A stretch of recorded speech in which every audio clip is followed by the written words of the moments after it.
இந்து மத புராணங்கள் சாத்திரங்கள் என்று சொன்னாலே இன்றைய இளைஞர்களுக்கு ஒரு கேலி புன்னகை தான் தோன்றுகிறது. ஆனால் அவர்கள் ஒன்றை மறந்து விட்டுகிறார்கள். என்னென்னா, இந்த புராணங்கள் அப்படியே அவங்க சொல்கிற மாதிரி கேலிக்குரிய கதாபாத்திரங்கள் உள்ள நூல்களாக இருந்தால் கூட அவை சொல்லக்கூடிய சில விஷயங்கள் இன்று விஞ்ஞானத்துக்கே சவாலாக இருக்கக்கூடியவையாக இருக்கின்றன என்பதையும் மறுக்க முடியாது. விஷ்ணு புராணம் அதில் கிரக சஞ்சாரம் அத்தியாயத்தில் என்ன சொல்லுது?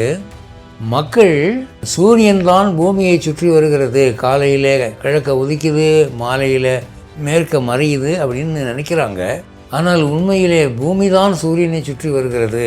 ஆனால் பூமியில் இருப்பவர்களுக்கு ஒரு போலி தோற்றம் தோன்றுகிறது அப்படின்னு பட்டவர்த்தனமாக எழுதியிருக்கு விஷ்ணு புராணத்தில்.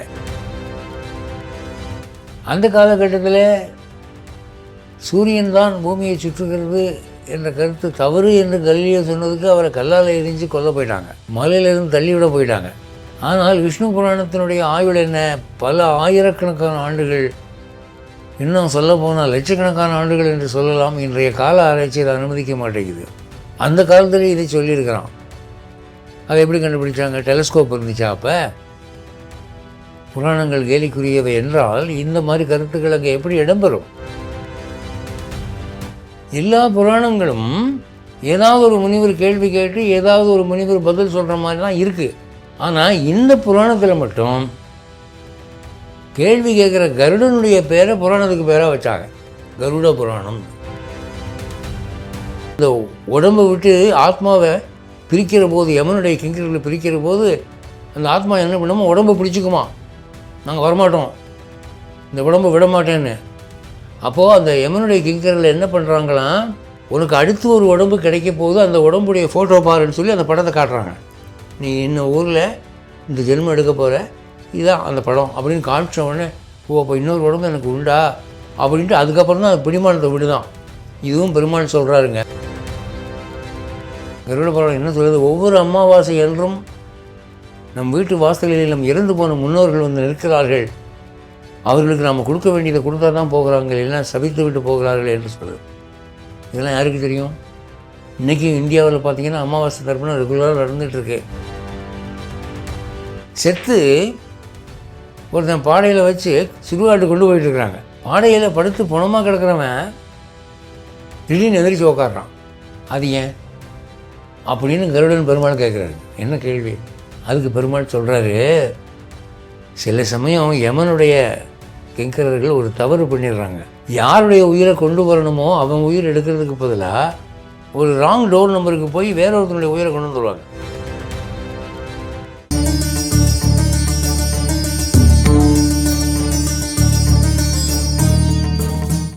சீரரா செல்வம் போல் சேர்கவே என் ஆசான் வீரராகவருக்கு புகழ். வணக்கம். இந்து மத புராணங்கள் சாத்திரங்கள் என்று சொன்னாலே இன்றைய இளைஞர்களுக்கு ஒரு கேலி புன்னகை தான் தோன்றுகிறது. வால்ட் டிஸ்னி சினிமாவில் வர்ற மாதிரி 2 காது நீளமாக ஒரு வால், விலங்கு போல தோற்றமான 2 காலில் நடக்கும், பேசும், டான்ஸ் ஆடும், இப்படியெல்லாம் விசித்திரமான கதாபாத்திரங்கள் உள்ள ஒரு நூல் தான் இந்த புராணங்கள்லாம். 2 கால் உள்ள பாம்பு, அது நடக்கும், இப்படியெல்லாம் வந்திருக்கு. கேட்டால் அவங்க அசுரங்க, ராட்சசங்க, அவங்க அந்த காலத்தில் இருந்தாங்க அப்படிலாம் சொல்கிறாங்க. நாங்கள் நீட்டாக அதெல்லாம் தூக்கி மேலே வச்சுட்டோம். எங்கள் தாத்தா நிறையா வாங்கி வச்சுருந்தார், நாங்கள் படிக்கிறது இல்லை. ஆனால் அவர்கள் ஒன்றை மறந்து விட்டுகிறார்கள். என்னென்னா, இந்த புராணங்கள் அப்படியே அவங்க சொல்கிற மாதிரி கேலிக்குரிய கதாபாத்திரங்கள் உள்ள நூல்களாக இருந்தால் கூட அவை சொல்லக்கூடிய சில விஷயங்கள் இன்று விஞ்ஞானத்துக்கே சவாலாக இருக்கக்கூடியவையாக இருக்கின்றன என்பதையும் மறுக்க முடியாது. அதெல்லாம் நீங்கள் யோசித்து பார்த்தீங்கன்னா நீங்கள் நினைக்கிற அளவு அது கேலிக்குரிய நூல்கள் அல்ல என்பதை விளங்கிக் கொள்வீர்கள். இப்போது விஷ்ணு புராணம் அதில் கிரக சஞ்சாரம் அத்தியாயத்தில் என்ன சொல்லுது? மக்கள் சூரியன் தான் பூமியை சுற்றி வருகிறது, காலையில் கிழக்க உதிக்குது, மாலையில் மேற்க மறையுது அப்படின்னு நினைக்கிறாங்க. ஆனால் உண்மையிலே பூமி தான் சூரியனை சுற்றி வருகிறது. ஆனால் பூமியில் இருப்பவர்களுக்கு ஒரு போலி தோற்றம் தோன்றுகிறது அப்படின்னு பட்டவர்த்தனமாக எழுதியிருக்கு விஷ்ணு புராணத்தில். உங்களுக்கு ரொம்ப ஆர்வமாக இருந்தால் அந்த கரெக்டாக அத்தியாயம் ஸ்லோகம் முதற்கொண்டு படித்து சொல்ல முடியும். ஆனால் இப்போ அதுக்கு காலம் இல்லை. இந்த உண்மையை கண்டுபிடிப்பதற்கு மேல்நாட்டு விஞ்ஞானிகளுக்கு எவ்வளோ காலம் ஆச்சு? கலீலியோவுடைய காலம் வரை அவர்களுக்கு தெரியாது. அவங்க நாட்டு மத நூல்கள் சூரியனிலிருந்து ஒரு சங்கிலியில் பூமி தொங்குது, பூமியிலிருந்து நரகம் ஒரு சங்கிலியில் தொங்குது, இப்படியெல்லாம் சித்திரங்கள் வரைந்து வைத்திருக்கிறார்கள். அந்த காலகட்டத்தில் சூரியன் தான் பூமியை சுற்றுகிறது என்ற கருத்து தவறு என்று கலீலியோ சொன்னதுக்கு அவரை கல்லால் எரிஞ்சு கொல்ல போயிட்டாங்க, மலையிலிருந்து தள்ளிவிட போயிட்டாங்க. ஆனால் விஷ்ணு புராணத்தினுடைய ஆயுள் என்ன? பல ஆயிரக்கணக்கான ஆண்டுகள், இன்னும் சொல்ல போனால் லட்சக்கணக்கான ஆண்டுகள் என்று சொல்லலாம். இன்றைய கால ஆராய்ச்சியில் அனுமதிக்க மாட்டேங்குது. அந்த காலத்தில் இதை சொல்லியிருக்கிறான். அதை எப்படி கண்டுபிடிச்சாங்க? டெலஸ்கோப் இருந்துச்சா? அப்போ புராணங்கள் கேலிக்குரியவை என்றால் இந்த மாதிரி கருத்துக்கள் அங்கே எப்படி இடம்பெறும்? அடுத்து வராக புராணத்தில் இந்த இரண்யாக்ஷன் இருக்கிறானே, அவன் பூமியை கொண்டு போய் சமுத்திரத்தில் போட்டான் அப்படின்னு சொல்கிறீங்களே, சமுத்திரமே பூமியில் தானே இருக்குது, அப்புறம் பூமி எடுத்துங்க சமுத்திரத்தில் போடுறது அப்படின்லாம் கேள்வி பண்ணுறாங்க. ஆனால் வராக புராணம் தெளிவாக ஆவரண சமுத்திரம் என்று ஒன்று இருக்கிறது, அது அண்டகடாகத்துக்கு வெளியே இருக்கிறது, 14 உலகங்கள் அடங்கினது ஒரு அண்டம், அந்த அண்டத்துக்கு வெளியில் ஒரு சமுத்திரம் இருக்குது, அந்த சமுத்திரத்திலே இப்படி பல அண்டங்கள் மிதக்கின்றன என்ற கருத்தை வராக புராணம் தெளிவாக சொல்லுது. இப்படி ஒரு கான்செப்டே சயின்ஸில் வர்றது கஷ்டம். ஆனால் இவங்க அதை கண்டுபிடிச்சு அப்படி சொல்லியிருக்கிறாங்க. அடுத்தாப்புல இந்த ஆண்டாள் திருப்பாவை பாடினாலே அதில் புள்ளின் வாய் கீண்டானே என்ற ஒரு பாசுரம், அதில் ஒரு வரி ஆண்டாள் என்ன சொல்கிறா? வெள்ளி எழுந்து வியாழம் உறங்கிட்டுருங்கிற. வெள்ளி எழுந்து வியாழம் உறங்கிட்டு, வெள்ளினா சுக்கிரன் வீனஸ், வியாழன்னா ஜூபிட்டர் குரு. இதை எடுத்துக்கிட்டார் ராகவையங்கார். 4ஆம் தமிழ் சங்கத்தில் அவர் ஒரு ஆராய்ச்சி பண்ணி ஒரு நூல் வெளியிட்டிருக்கார்.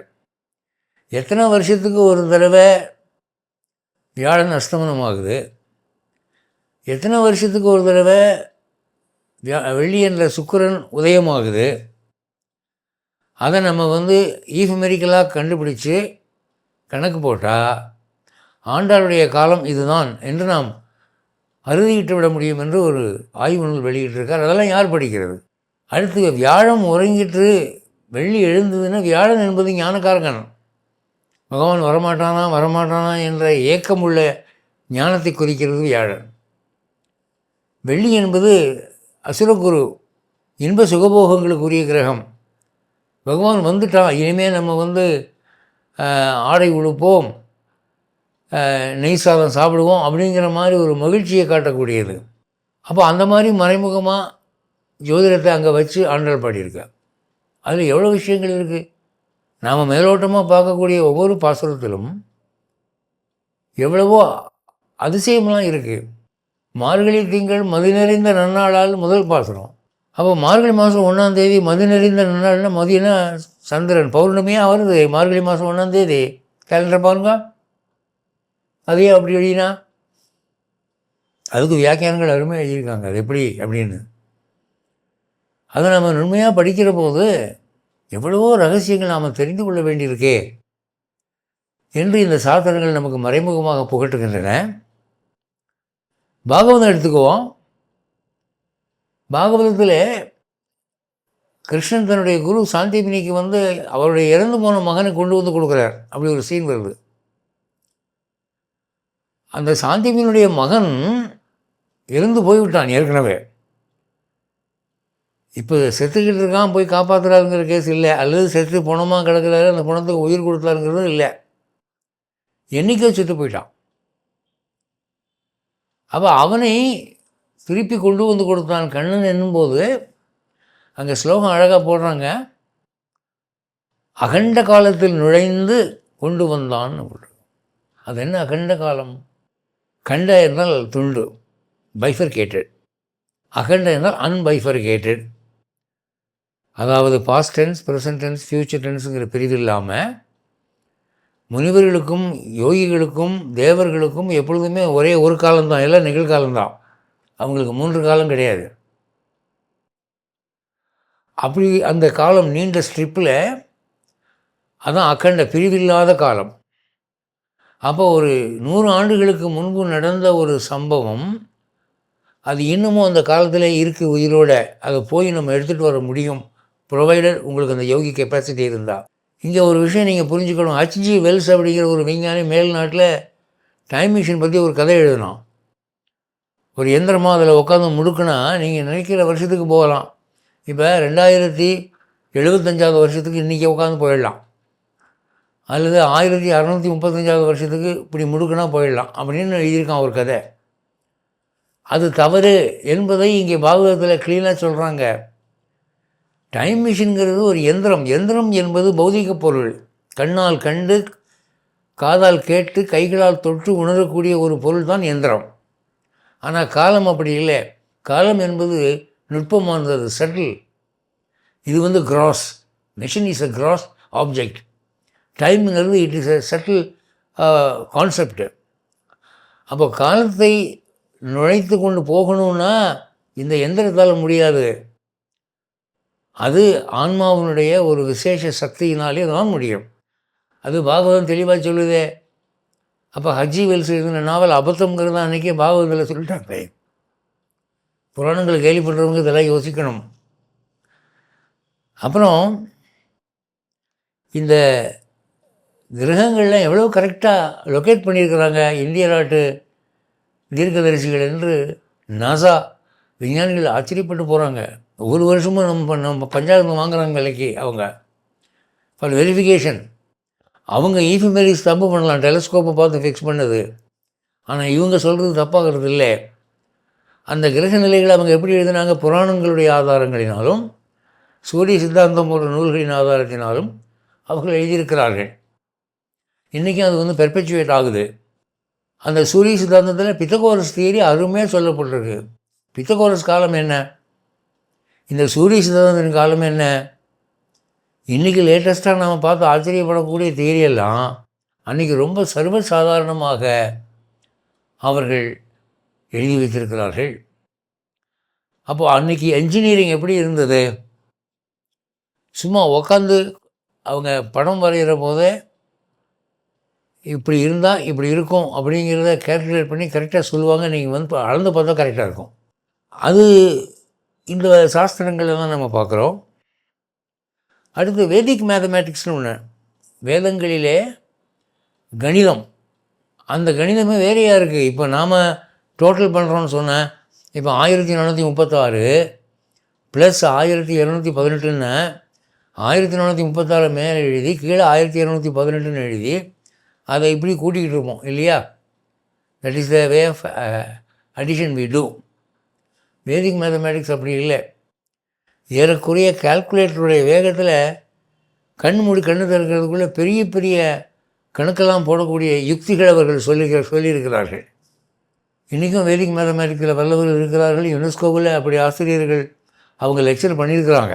அப்போ இது கட்டுக்கதை பஞ்சாங்க சமுதாயமாக இருந்தால் மேத்தமேட்டிக்ஸில் அவங்க இவ்வளோ எக்ஸலன்ஸ் எப்படி அடைஞ்சிருக்க முடியும்?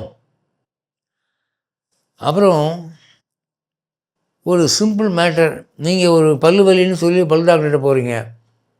அவர் எல்லாம் செக்கிங்லாம் முடிச்சுட்டு நான் உங்களுக்கு வேறு ஒரு பேஸ்ட் எழுதி தரேன், அந்த பேஸ்ட்டை நீங்கள் யூஸ் பண்ணிங்கன்னா அது சரியாக போயிடும் அப்படின்ட்டு அவர் ப்ரிஸ்கிரிப்ஷன் லிஸ்ட்டில் எழுத போகிறாரு. அப்படி எழுத போகிற போது இப்போ நீங்கள் என்ன பேஸ்ட் யூஸ் பண்ணிகிட்டு இருக்கிறீங்க அப்படின்னு கேட்குறாரு. அப்போ நாம் சொல்கிறோம் ஒரு ஆயுர்வேதிக் பேஸ்ட் யூஸ் பண்ணுறோம் சார். அது என்ன பேர் சொல்லுங்கள் அப்படின்னு நம்ம சொன்ன உடனே அந்த ரைட்டிங் பேடை கீழே வச்சிடுறாரு, ப்ரிஸ்கிரிப்ஷன் பேடை கீழே வச்சிடுறாரு. அப்போ நீங்கள் அதே யூஸ் பண்ணுங்கள் அப்படின்னு. என்ன டாக்டர் இப்படி சொல்கிறீங்க அப்படின்னா, இந்த டூத் பேஸ்ட்டை பொறுத்தவரை ஆயுர்வேதிக் பேஸ்ட்ஸ் எல்லாம் அலோபதிக் இன்வென்ஷன்ஸை விட பெட்டராக இருக்குது, அல்லது ஆஸ் குட் ஆஸ் தேட். ஆனால் அது எப்படி அந்த ஃபார்முலா அவங்க அரைவ் பண்ணாங்க, என்று தெரியல. இன்றைக்கி அந்த ஆயுர்வேதிக் டாக்டர்ஸை கேட்டால் அவங்களுக்கும் வந்து இன்னது செய்யணும்னு தெரியுதே தவிர, இது ஏன் இந்த பொருளை போடணும், இந்த பொருளை போட்டால் என்ன நடக்குங்கிறதுலாம் அவங்களுக்கு தெரியல. கண்மூடித்தனமாக அந்த ஃபார்முலாவை ஃபாலோ பண்ணுறாங்க. அப்போ சரக்கு சமயத்திலே சொல்லப்பட்டிருக்கிற பல மருந்துகள் ஞான திருஷ்டினால் காணப்பட்டவைங்கிறது மட்டும் இல்லை, அனுபவத்திலே ஆச்சரியமான விஷயங்களாகவும் இருக்குது. ஒன்றுமில்லை, ஆளும் வேலும் பல்லுக்கு உறுதினா, ஆலமரத்து குச்சியும் வேப்பங்குச்சியும் உங்களுக்கு பல்லை பலப்படுத்தும் அப்படின்னு பழமொழியில் சொல்லி வச்சான். ஆனால் இன்றைக்கி டென்டிஸ்ட் என்ன பண்ணுறாங்க, அந்த ஆலமரத்தினுடைய குச்சி பேனியன் ஸ்டிக்கு, வேப்பங்குச்சி நீம் ஸ்டிக்கு, அதை எடுத்து ஆய்வு பண்ணி கம்ஸ் வந்து பல்லை கெட்டியாக பிடிச்சு கொள்ளக்கூடிய ஒரு திரவம் சுரக்க பண்ணுது. இந்த ரெண்டும் அதை டெய்லி விலைக்கு வந்தால் பல்லுக்கு மூமெண்ட் இருக்காது, அது ஸ்ட்ராங்காக இருக்கும் அப்படின்னு சொல்லியிருக்காங்க. அப்போ அவங்க வந்து அது மூடத்தனமாக சொல்லப்பட்டது, ஆளும் வேலும் பல்லுக்கு உறுதினா ஏதோ சொல்லிட்டு போயிட்டான் அப்படின்னு அவங்க சொல்லலை. அவங்க அப்ரூவ் பண்ணுறாங்க, என்டார்ஸ் பண்ணுறாங்க. நீங்கள் இன்னும் வட இந்தியாவுக்கு போனீங்கன்னா நமக்கு தெரியாத எத்தனையோ மூலிகைகள் பல்லுக்கு நல்லது அப்படின்னு அவங்க கண்டுபிடிச்சிருக்கிறாங்க. ஒன்றும் இல்லை, எனக்கு தெரியும், ஒரு முசல்மான் வந்து ஊதுபத்தி விற்கிறவர். அவர் வந்து பல்லு ரொம்ப ஆடுது, அதை பிடுங்கணும், டாக்டர்கிட்ட நான் டேட் வாங்கிட்டு வந்திருக்கேன் அப்படின்னு சொன்னார்.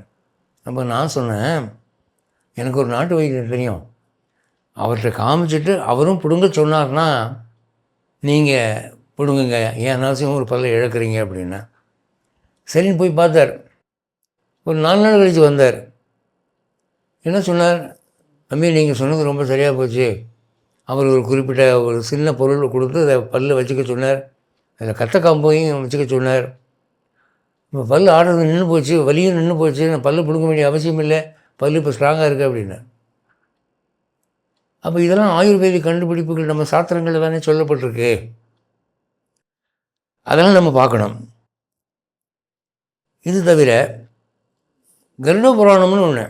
இந்த கருட புராணம்ங்கிறது ஒரு விசேஷமான புராணம். இது ஏன் கருட புராணம்னு பேர் வந்தது?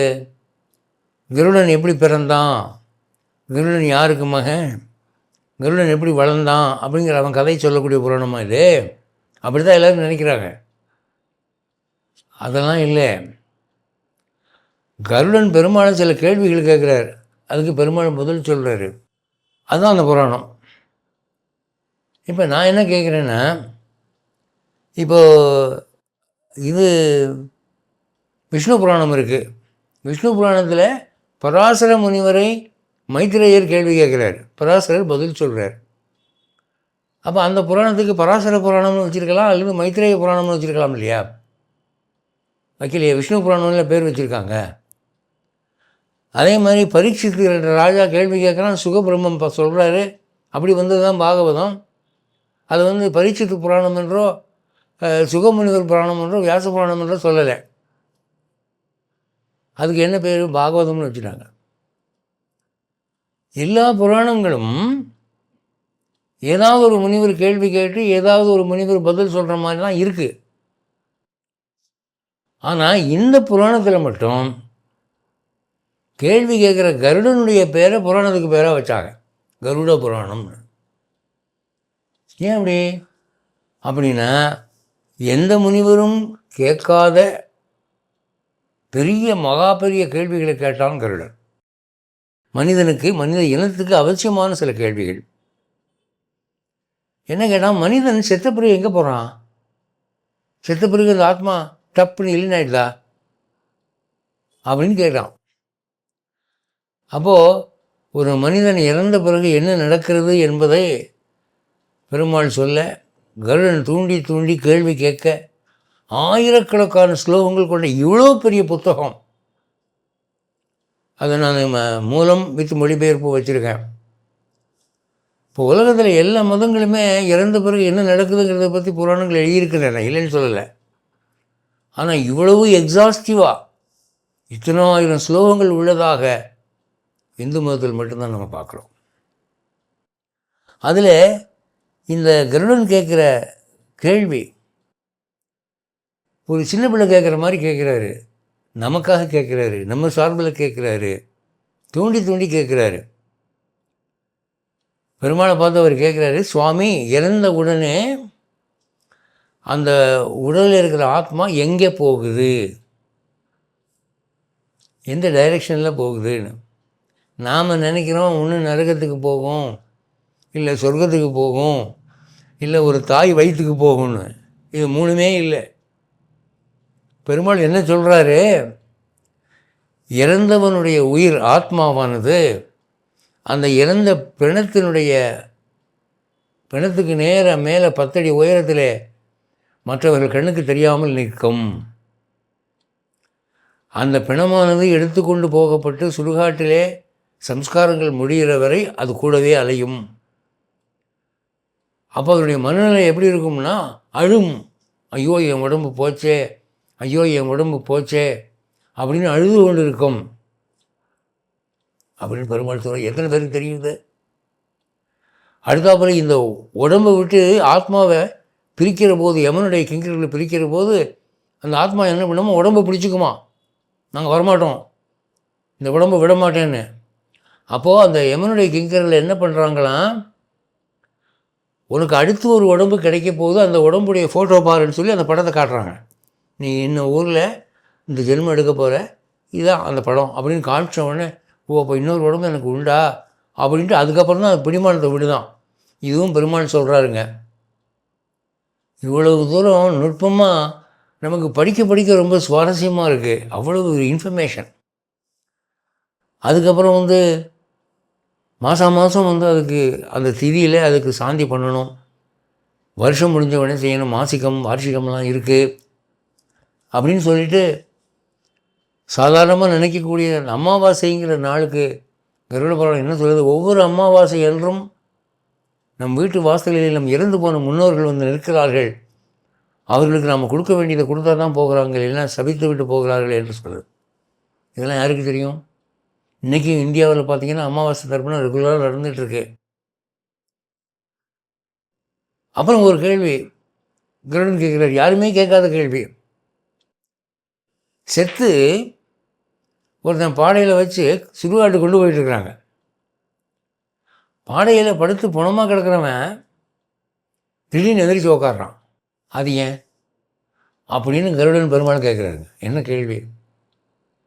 எங்கேயோ நடக்கும், எல்லா ஊர்லேயும் நடக்கிறது இல்லை, எங்கேயோ நடக்கும். அதுக்கு பெருமாள் சொல்கிறாரு, சில சமயம் யமனுடைய கிங்கரர்கள் ஒரு தவறு பண்ணிடுறாங்க. யாருடைய உயிரை கொண்டு வரணுமோ அவன் உயிர் எடுக்கிறதுக்கு பதிலாக ஒரு ராங் டோர் நம்பருக்கு போய் வேற ஒருத்தனுடைய உயிரை கொண்டு வந்துடுவாங்க. அப்போது யமன் யம சபையிலே இறந்து போனவனை பார்த்துட்டு, இல்லையப்பா இவனில் இன்றைக்கி சாக வேண்டியவன், சித்திரகுப்தனை பார்த்து லெஜர் படிக்கிறான், இது ராங் ஐடென்டிஃபிகேஷன், இவனை கொண்டு போய் விட்டுட்டு அடுத்த வீதியில் இதே டோர் நம்பரில் இருக்கான், அவனை கொண்டு வாங்க அப்படின்னு சொல்கிறாங்க. அப்போது இந்த யமகிங்கர்கள் என்ன பண்ணுறாங்கன்னா, அப்படி பறிக்கப்பட்ட உயிரை மறுபடியும் அந்த இறந்தவனுடைய உடம்புக்குள்ளே வச்சுட்டு அந்த கரெக்ட் அட்ரஸுக்கு போகிறாங்களாம். அப்போ தான் செத்தவன் எந்திரிச்சு உக்காடுறான், அவன் மறுபடியும் வாழ்க்கையை நடத்துகிறான். இது சில சந்தர்ப்பங்களில் நடக்குது. தவறு செய்கிறது எல்லாருக்கும் உண்டு, கவர்மெண்ட் சர்வெண்ட்ஸுக்கு மட்டும் இல்லை, யமலோகத்திலே உண்டு அப்படின்னு அங்கே பெருமாள் கருடனுக்கு சொல்ல. ரொம்ப சுவாரஸ்யமான அத்தியாயம். இதை எந்த மதமாவது டீல் பண்ணியிருக்கா? நீங்கள் கருட புராணம் படித்தா தான் தெரியும். நான் கருட புராணத்தை 5 வீடியோவாக போட்டிருக்கிறேன் என்னுடைய யூடியூப்பில், நேரம் இருந்தால் பாருங்கள். அடுத்தது, செத்தவன் மறு ஜென்மம் உடனே எடுக்கிறான்னா எவ்வளோ நாள் கழித்து எடுக்கிறான், அது வரைக்கும் எங்கே இருக்கிறான், எங்கே போகிறான், அதெல்லாம் எனக்கு விவரமாக வேணும்னு கேட்குறாரு கருடன். அதை புட்டு வைக்கிறார் பெருமாள். அது மட்டும் இல்லை, சில மனிதர்கள் மறு ஜென்மத்தில் நாயாக பிறக்கிறார்கள், சிலர் பன்றியாக பிறக்கிறார்கள், சிலர் கழுதையாக பிறக்கிறார்கள், சிலர் குருடனாக பிறக்கிறார்கள், சிலர் ஊமையாக பிறக்கிறார்கள். இதெல்லாம் ஏன், என்ன காரணத்துக்காக அவங்க அந்த மாதிரி பிறக்கிறாங்க, அதையெல்லாம் விளக்கமாக சொல்கிறாரு பெருமாள். கருடன் அப்படியே தூங்காமல் ரொம்ப ஜாக்கிரதையாக விழிப்பாக இருந்து சொல்லுங்கன்னு கேட்குறார்.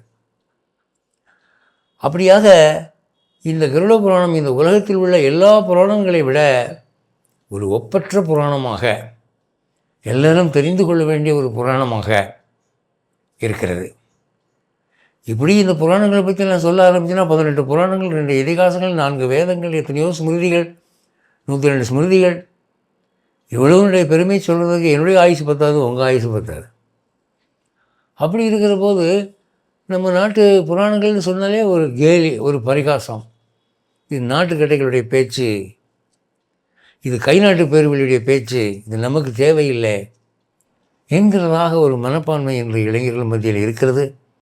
அது மாற வேண்டும் என்பதற்காகத்தான் சில நிமிடங்கள் உங்களுக்காக நான் ஒதுக்கினேன். எனவே புராணங்களை படித்து பயன்பெறுங்கள் என்று கூறி விடைபெறுகிறேன். ஜெய் ஸ்ரீமன் நாராயண்.